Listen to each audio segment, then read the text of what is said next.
안녕하세요. 이은영의 소잉생활의 이은영입니다. 오늘은 컨실 지퍼를 이용한 쿠션 만들기를 해볼 건데요. 공업용 컨실 지퍼 노루발을 이용해서 만들 거예요. 제가 집에 가정용 컨실 지퍼 노루발을 가지고 있지 않아서 공업용으로 알려드릴 건데요. 모양과 장착 방법만 다르지 원리는 똑같다고 보시면 돼요. 그럼 시작하겠습니다. 준비물은 45에 45로 재단된 원단 2장과 60cm 컨실 지퍼, 그리고 컨실 지퍼 노루발과 라벨이 있으면 됩니다. 사실 콘솔 지퍼라는 말을 더 익숙하게 들어보셨을 거고, 저도 그렇게 표현을 많이 했었는데 컨실이 맞는 표현이거든요. 컨실러 할 때 그 컨실이에요. 다른 이름으로 숨김 지퍼라고 합니다. 그런데 구매를 할 때도 또는 수업을 할 때, 그리고 현업에서도 콘솔이라는 말을 워낙 많이 쓸 거예요. 지금 고착이 돼서 고칠 수는 없을 것 같지만 수업이니까 수업만이라도 정확한 표현으로 알려드리기 위해서 컨실 지퍼라는 말을 사용할게요. 시작할 때 말씀드렸듯이 컨실 지퍼 노루발이 공업용과 가정용이 원리는 똑같다고 말씀을 드렸잖아요. 우리가 오늘 배우게 될 지퍼가 바로 이 컨실 지퍼라는 거예요. 겉에서 봤을 때는 이렇게 원단으로 가려지면 지퍼가 보이지 않는, 그래서 숨김 지퍼라는 말을 쓰는 거고요. 지퍼를 뒤쪽으로 열어서 이렇게 보면 이렇게 세워지는 지퍼예요. 눕혀져 있는 게 아니라 이렇게 세워지는 지퍼라서 이렇게 지퍼를 한번 펼쳐서 다린 다음에 이 지퍼를 외노루발 같은 거를 이용을 해서 이렇게 받기도 했었거든요. 근데 다리는 과정이 하나 더 들어가니까 그 과정을 생략하게 해주는 게 바로 컨실 지퍼 노루발이에요. 노루발은 공업용은 우선 이렇게 생겼어요.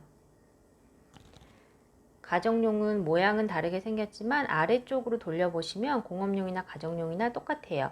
가운데 이렇게 길게 나와져 있고 양쪽으로 그래서 홈을 만들어줘서 이 홈에 지퍼에 세워지는 부분을 이렇게 끼워서 박을 수 있는 거예요. 그래서 눕혀서 다리지 않고도 여기에 이렇게 홈에 세워져서 끼워져서 이렇게 박아짐으로 인해서 하나의 과정을 줄여줄 수 있는 거고요. 가정용도 아래쪽으로 돌려보시면 이런 식으로 똑같이 홈이 2개 나져 있어서 원리는 똑같아요. 그럼 이제 만들어 볼게요. 우선 지퍼가 달릴 윗부분 2군데에 식서 방향에 오버록을 진행을 해줄게요. 식서라는 거는 늘어나지 않는 방향을 말하는 거예요. 아무래도 지퍼를 달다 보면 재봉을 하면서 조금 늘어날 수 있는데 식서 방향이 아닌 푸서 방향으로 지퍼를 달게 되면은 너무 많이 늘어나면서 양쪽을 똑같이 맞추어서 박음질 하기가 어렵거든요. 많이 어긋나기 때문에. 그래서 식서 방향에다가 지퍼를 달아줄 거예요. 그래서 이 2 부분을 오버록을 진행을 해줄게요. 오버록 전에 많이 늘어날 것 같다 하시는 분들은 안쪽에다가 심지나 다대 테이프를 붙여서 진행하시는 방법도 있습니다. 저는 오늘 심지나 다대 테이프는 생략하고 그냥 할 거고요. 우선 지금 이 2 부분 오버록을 진행할게요.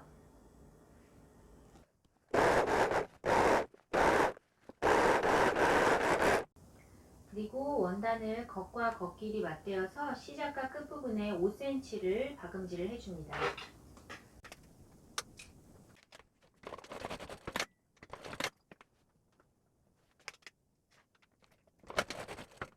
다음 컨실 지퍼 노루발로 바꿔줄게요.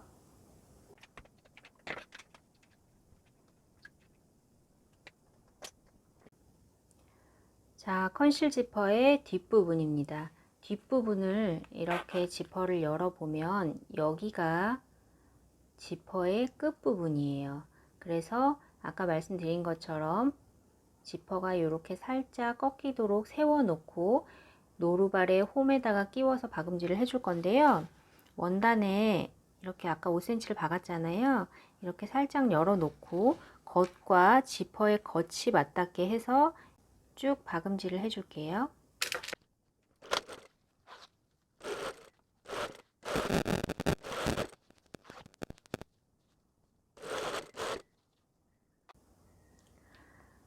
노루발이 홈에서 넘어지지 않게 지퍼를 잡아주고는 있지만 살짝 이쪽으로 손가락으로 밀어주면서 하시는 게 씹히지 않게 하는 팁이에요. 한쪽을 박음질을 했으면 이번엔 반대쪽을 해줄 텐데요. 반대쪽을 하실 때는 지퍼가 이렇게 꼬이지 않도록 잘 두시고 똑같이 겉과 지퍼의 겉이 맞닿게 해주시는 거예요. 근데 지퍼가 어긋나지 않게 하시려면 이 끝부분도 양쪽 높이가 딱 맞도록 맞춰서 끝과 시침핀을 꽂아 주시고요. 이렇게 중간에도 한 번 더 꽂아 주세요. 그리고 반대쪽 끝에도 딱 맞아 떨어져야 돼요.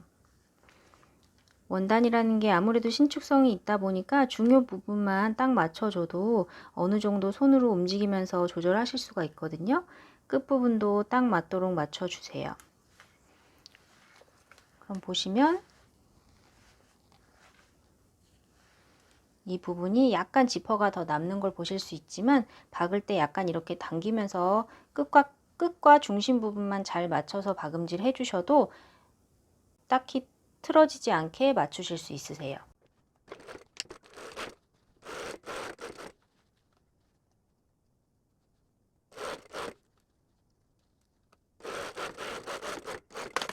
자, 양쪽 지퍼가 이렇게 완성이 됐으면 지퍼 머리를 이렇게 닫아서 겉에서 제대로 됐는지 한번 확인해 줄게요. 지퍼가 잘 달린 걸 확인했으면 다시 지퍼를 열어두고 이제 박음질을 해줄 거예요. 컨실 지퍼는 나중에 받고 나면 뒤집기가 되게 힘들기 때문에 꼭 미리 이렇게 열어주셔야 해요. 자, 이제 나머지 박음질을 시작해 볼게요. 우선 다시 노루발을 바꿔줍니다.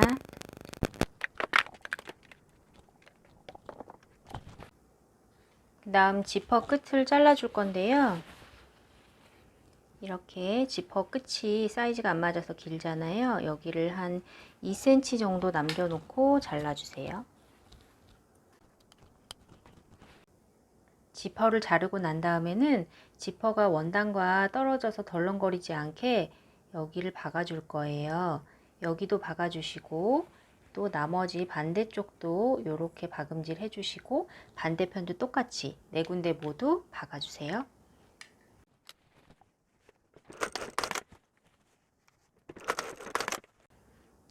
그 다음 원하는 위치에다가 라벨을 달아줄 건데요.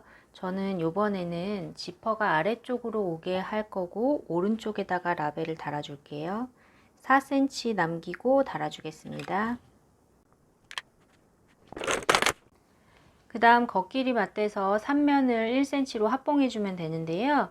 겉길이 맞대서 박을 때 이 끝에 있는 시접은 이렇게 한쪽으로 몰아서 같이 놓고 1cm로 쭉 봉제 진행해 줄게요.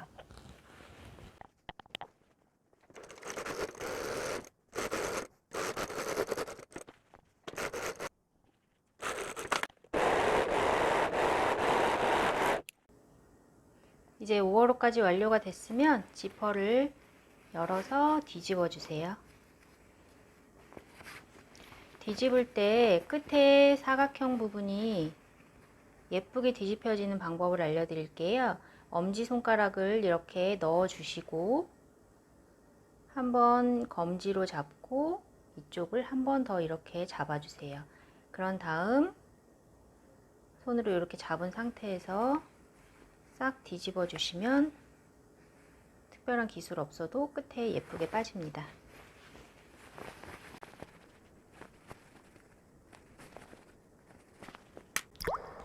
자, 이렇게 40에 40짜리 솜까지 넣어서 완성을 했습니다. 컨실 지퍼가 깨끗하게 달린 걸 보실 수 있으시죠? 집에서 가족용이든 공업용이든 컨실 지퍼 노루발 구매하셔서 한 번씩 사용해 보세요. 컨실 지퍼가 이런 소품할 때도 편리하지만 나중에 원피스 같은 거 만드실 때 고급 봉제 기술의 하나니까 많이 연습해 두시면 좋아요. 처음에는 많이 어긋나고 잘 안 되시는 부분이 많이 있겠지만 연습만이 살 길입니다. 오늘도 시청해 주셔서 감사합니다. 즐거운 소잉 생활 하세요.